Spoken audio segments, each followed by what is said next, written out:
Good morning, my fellow Idahoans and fellow Republicans. My name is Matthew K. Jensen. I'm a lifelong Idahoan and lifelong Republican.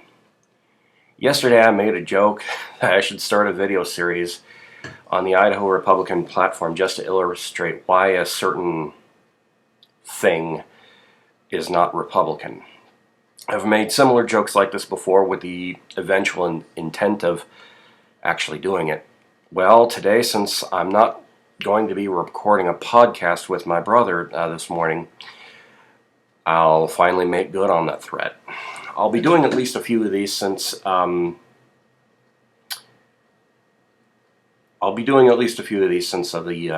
actual document is actually kind of long. It would take forever to actually go through the whole thing, and well, my attention span is pretty bad, and so might everyone else's. So it's okay.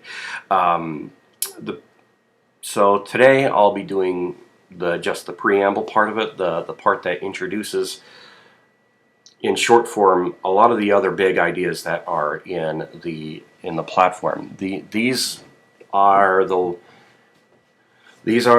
ideas that start the much longer bits of the platform. The standard in which a thing can be called a Republican. So making sure that this is actually working right, and I think it is.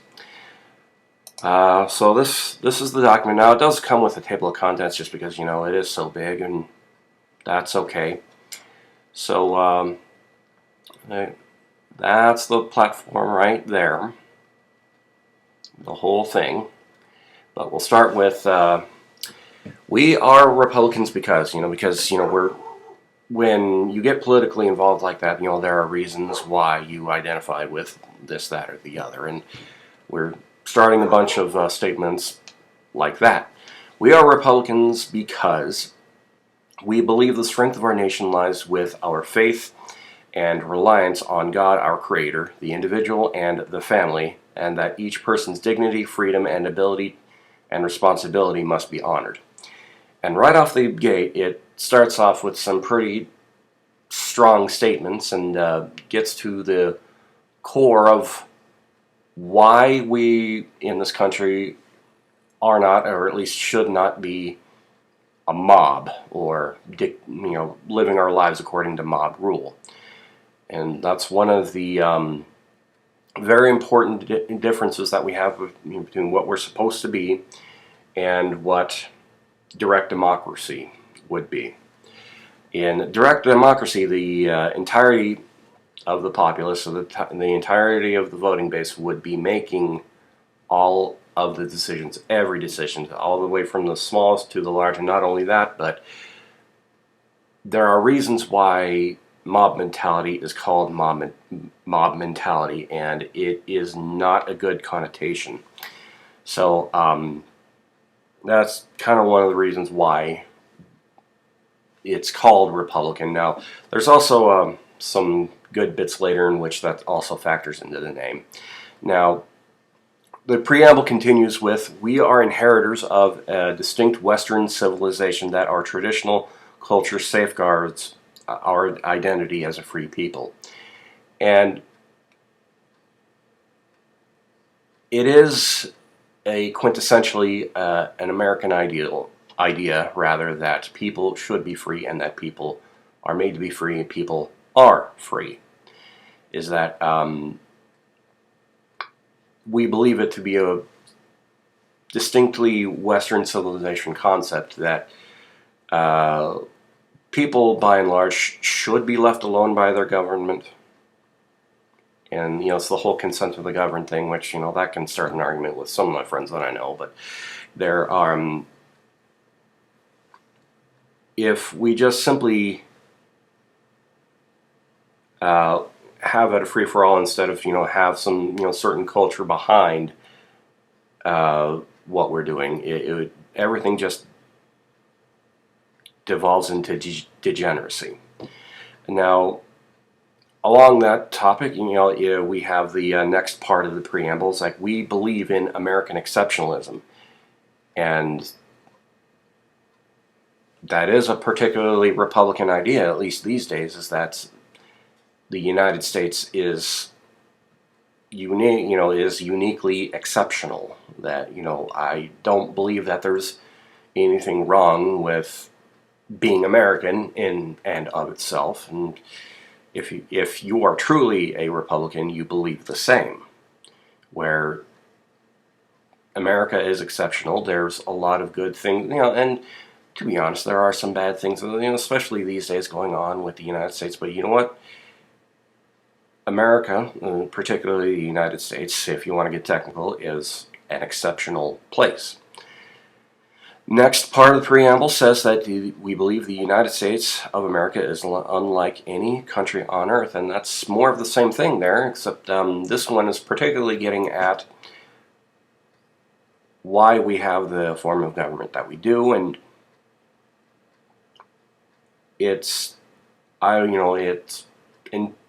I don't think it's possible that a lot of the good things that have happened in the United States could have happened anywhere else, to be quite honest with you. If you get this. Now, the next part, I actually opened up another tab before recording and looked up just so that, for completeness' sake. We believe the United States Constitution is the greatest and most inspired document to govern a nation, and the Republican form of government it gives us. United States Constitution, Article 4, Section 4, is the best guarantor of freedom in history, and when followed, and that's a very big part of it, when followed, that is correct. Now, that has very much to do with a lot of other core tenets of both republicanism and just simply Americanism itself, where having just a document isn't necessarily enough. Now, it's a good portion of the way towards it, but I think it's best encapsulated in the last part of the Star Spangled Banner, the last verse. It said, in fact, I think I'll just recall it from memory, because that's like one of the last great things that I could actually remember before before my memory went bad, when I wasn't young anymore, as it were. Oh, thus be it ever when free men shall stand between their loved homes and the war's desolation. Blessed with victory and peace, may the heaven-rescued land praise the power that hath made and preserved us a nation. Then conquer we must, when our cause it is just, and this be our motto, in God is our trust. And the Star-Spangled Banner in triumph shall wave o'er the land of the free and the home of the brave. It touches on a few different parts of that. Now, part of that is, of course, it mentions rather directly their loved homes and the war's desolation. There were men at this, when this country started, who literally took the gun off their hearth and went off to fight and sometimes die in war in defense of their loved homes. And they nearly all of them had like a wife and probably a child there back at the homestead, or if you were in a city, maybe a little bit different, but it's very much like that. So you have people fighting, you have the document, you have people fighting for it, but then you also have the religious component, and you can't necessarily, you are free to live and believe as you wish, but this country does, has started and continues on the concept of, well, this would not be the land that it is without, our Heavenly Father, as it were. In God is our trust. And with that, there's also another big part of, that where Article 4, Section 4 mentioned in that part is rather important. Article 4, Section 4 of the United States Constitution, it reads, the United States shall guarantee to every state in this union a Republican form of government. Now, there's a whole big R, little r discussion that's going to be going on way too long for this video. But form of government, and shall protect each of them against invasion, which that's a whole nother law, but the government should be protecting us from invasion. And on application of the legislature or the executive when the legislature cannot be convened against domestic violence. So I think it was in, I'm going to get corrected later if this is incorrect, but I think it's in the Declaration of Independence where, we're supposed to be, the government is supposed to be doing, this whole protecting, a common defense of the people and, defending domestic tranquility and all that. That is a legitimate government function. There's a lot of things that government is getting into these days that isn't legitimate, but that's actually one of the things, and it's mentioned at least a few times in our founding documents, and not only that, but in the Federalist Papers where they're, there's this, on one of my YouTube playlists that I play in the background when I'm doing stuff, there's this one by that involves a Supreme Court justice talking about what makes us a free country and whatnot. And he often specifically talks about the Constitution, what it actually means, and like that. And it has a very big part to do with that part.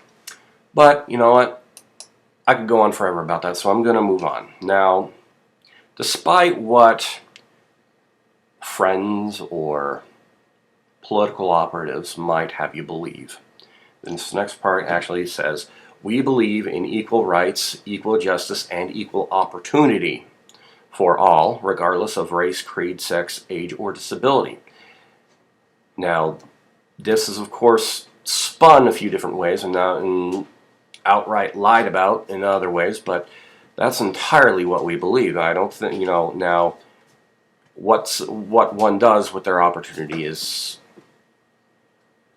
entirely up to them and also completely determinative upon them. Equal outcomes is inherently opposite to equal opportunity. So that's the end of that. Where we actually do believe in a lot of the better equal ideas, as it were. Let's see. I think I scrolled too far. Now, we believe human life begins at conception and is protected by the unalienable rights endowed by our Creator, along with the fundamental right to life, and shall not be infringed upon.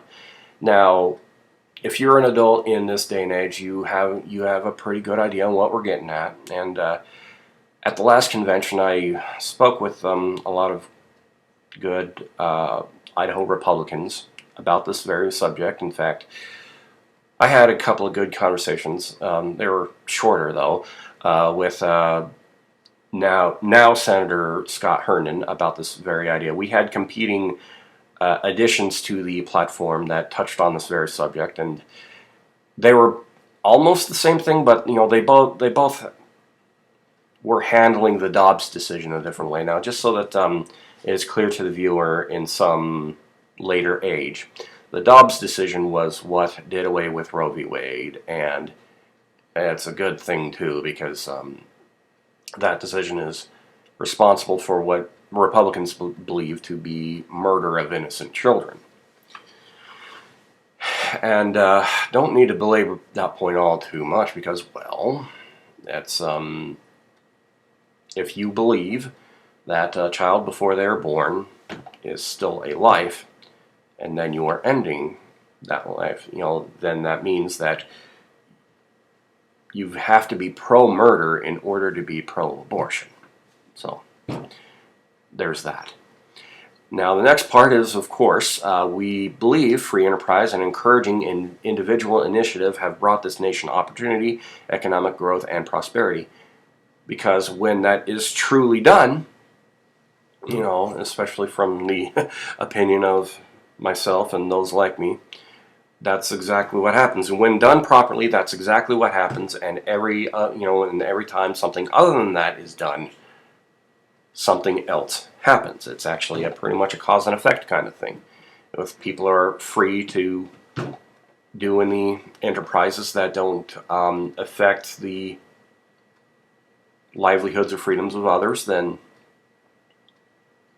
pretty good stuff happens, especially economically. I mean, the market will always try to will always try to go towards prosperity.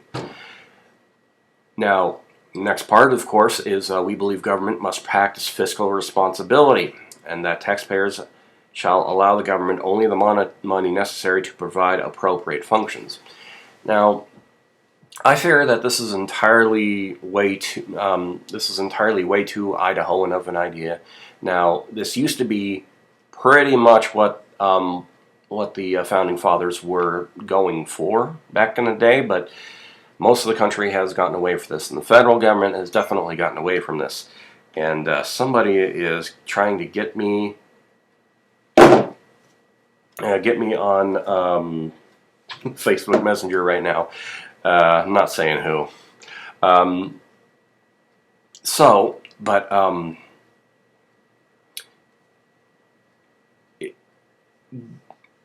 Practicing fiscal responsibility is kind of one of those safeguards that to prevent government from getting too big, because a government that is powerful enough to give you everything you need is also powerful enough to take it away. There has to be more of you in that transaction, as it were. And if it has such power and it is not acting responsibly, bad things are obviously going to happen. Now, this could go on a lot longer. So that part could go on a lot longer. So I'm just gonna keep going. My dog wants inside, and I'm not letting her yet. We believe that our founding fathers gave us a government that is the servant of the people and not our master. The proper role of government is to provide for the people only those critical functions which individuals or private organizations cannot perform. And that's generally what it should be. I mean, there's no good reason why a government should be doing something for you what you can do for yourself. If we're in the attitude of otherwise, then things will get really bad. Nobody will do a dang thing except for what feels good. And that at that point is degeneracy. And it is not a good thing to have that. Now, the next part says, we believe the most effective, responsive government. I think we need to reword that one, but not to change the idea, though. We believe the most effective, responsive government is government closest to the people, and the sovereignty of the state must be protected. That government is best governs least. Now, what they're talking about here, not the state as a concept of government, but rather the state as in the state of Idaho, the state of Utah, Georgia, Montana, etc. That's what that's referring to there as. And that is largely true, because you can't really have a limited government if it's top-heavy. And this is one of those things that we often get a disagreement about inside the party as well, but because some people, I'm quite biased on this view, so you are going to get this through my lens of viewing it. Some people don't want to practice that inside the party, where they want to make it very top-heavy and authoritarian, and that's generally not what Republican ideas are. We are, the Republican idea is to put voters and then people who represent the voters at the top, of the decision-making ladder, and then everything trickles down from there. It is not supposed to be a chairman on top who dictates everything. I'm not actually referencing anybody specific there, but somebody, two or three different somebodies could probably claim otherwise, but no, I'm actually not. Government closest to the people means closest to the people who are the voters. And so if you had anything more granular than, say, your local House representative here in Idaho, then it should be, be governed that way as well. It's not a Republican idea to have anything else, I should say. Now, I could go on forever on that too, but the next part of the preamble says, we believe Idahoans must protect the principles and values that have made us strong. And that one's a logical thing, because you think about this for a moment. You got to a place doing a certain thing, and you'll get to another place doing another thing, and you want to be in the certain place. Well, then you keep doing what you were doing to get there and to stay there. That's a logical thing. And so the things that we've been doing, well, there are certain principles and values that we hold dear, such as, which are very much simply American principles and American values. That's pretty much it. Now, next part says, Americans, we believe Idahoans value and should preserve our national strength and pride while working to promote peace, freedom, and human rights throughout the world. Now, you can definitely tell what time period that this particular clause in the preamble was written. It was written in the early aughts, I would imagine. And that's actually okay. That's still compatible mostly with what the world situation is now. We should definitely not. We definitely shouldn't be starting fights, I guess, is the lesson there. That's a whole nother discussion for another day, though. We should be more concerned with what's going on with ourselves. We believe the protection of individual rights is upheld when personal responsibility for behavior is exercised. And that's really just another one of those safeguards against degeneracy, where you yourself are responsible for what you can be responsible for. And, well, if that's particularly your own behavior, then that is it. You can't really have true freedom without that. Otherwise, you end up harming somebody, or somebody ends up harming you in pretty bad and disgusting ways too. So, just cutting that one off right there, because this is only supposed to be a preamble. The last part of the preamble says, we believe the Republican Party is the best vehicle for translating these ideals into positive and successful principles of government. And that is true. If the Republican Party stays to the principles in the platform, then things will translate into positivity and success, especially in government where a government that governs least governs best. And therefore, and the last line is, we therefore adopt the following platform, and it continues on into a bunch of different things. Responsibility in government, citizen involvement in government. That one's a huge one I've been involved with a lot in recent years. Education, agriculture, water, natural resources, and environment. That, we're Idahoans, so we're definitely concerned with the resources and environment. Energy, INL, we have some particular parts about that, although I imagine that's from older times. They still hold true, though. Property rights, state and federal lands, wildlife management, economy, health and welfare, American family, that's an important one. Older Americans, law and order with justice, national defense, election of judges, and, well, there's some things that, especially in the past, that have happened with the justice system in Idaho, which, we have an opinion on, and also religious liberty along with that. So that's the end of this video. I'm still arguing with myself on exactly how I divvy out the rest of this, but it's probably going to be at least the first article, and from there I'll talk to you all later.